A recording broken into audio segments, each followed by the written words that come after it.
রাজধানীর গ্যান্ডারিয়ায় আরকে এন্টারপ্রাইজ নামের একটি দোকান থেকে বিপুল পরিমাণ টিসিবির পণ্য জব্দ করেছে সেনাবাহিনী। এ নিয়ে বিস্তারিত জানাতে সেখান থেকে সরাসরি যুক্ত আছেন সহকর্মী রাব্বি হোসেন। রাব্বি, জানাবেন কি পরিমাণ পণ্য পাওয়া গেছে আর কারা জড়িত, কোনো কিছু জানা গেল কিনা, কি বলছে সেনাবাহিনী?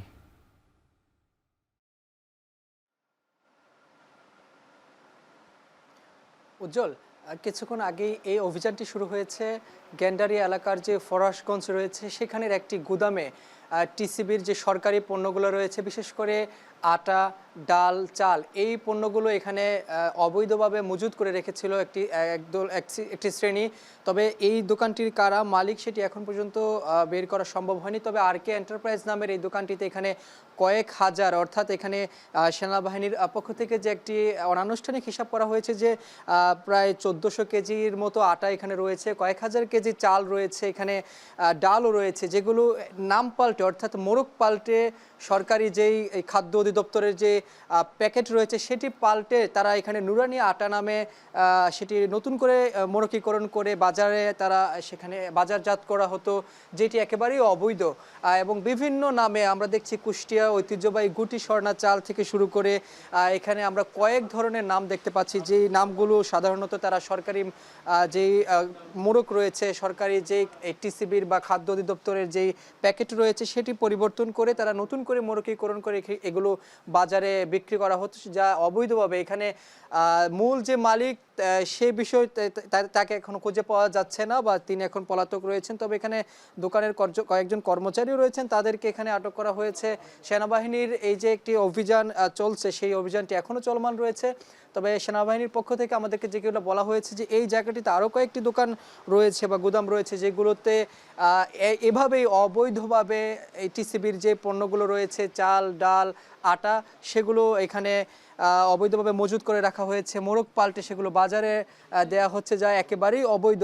আমরা পুরো জায়গাটা দেখতে পাচ্ছি যে কয়েক হাজার বস্তা রয়েছে, চালের বস্তা রয়েছে, ডালের বস্তা রয়েছে, আটা রয়েছে, যেগুলো নূরজাহান নামে, নূরজাহান এই মোড়কের নামে তারা সাধারণত বিক্রি করে থাকে। শুধু নূরজাহান নামেই নয়, বিভিন্ন নামে তারা এখানে মজুত করে অবৈধভাবে মজুত রেখে মোড়ক পাল্টে তারা বিক্রি করা হয়। তবে এখন পর্যন্ত কেউ গ্রেপ্তার হয়েছে কিনা এ বিষয়ে বা আটক হয়েছে কিনা আমাদেরকে আনুষ্ঠানিকভাবে জানায়নি, বা ঠিক কত টাকার এখানে পণ্য সামগ্রী রয়েছে সেই বিষয়টিও এখানে জানানো হয়নি। আমরা একটু কথা বলবো প্রথমেই আনুষ্ঠানিকভাবে, যে একটু যদি কথা বলতে যে আসলে এখানে কি কি রয়েছে, আপনারা এখানে অভিযান চালাচ্ছেন, কি কি পেয়েছেন এখানে?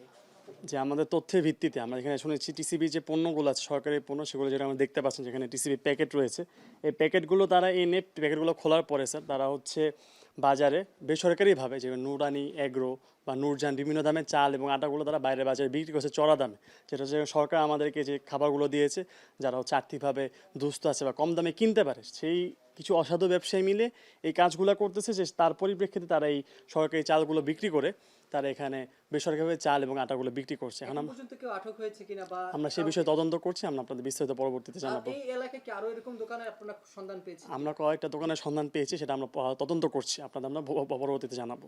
আমরা কথা বলছিলাম সেনাবাহিনীর একজন কর্মকর্তার সঙ্গে, তিনি বলছেন যে এই এলাকাতে আরও কয়েকটি দোকানের সন্ধান পাওয়া গিয়েছে যেখানে অবৈধভাবে এই টিসিবির পণ্যগুলো রাখা হয়েছে, যেগুলো মোটা দাগে অনেক বেশি দামে তারা বিক্রি করে থাকে, এখান থেকে চড়া দামে বিক্রি করে থাকে, যা একেবারেই অবৈধ।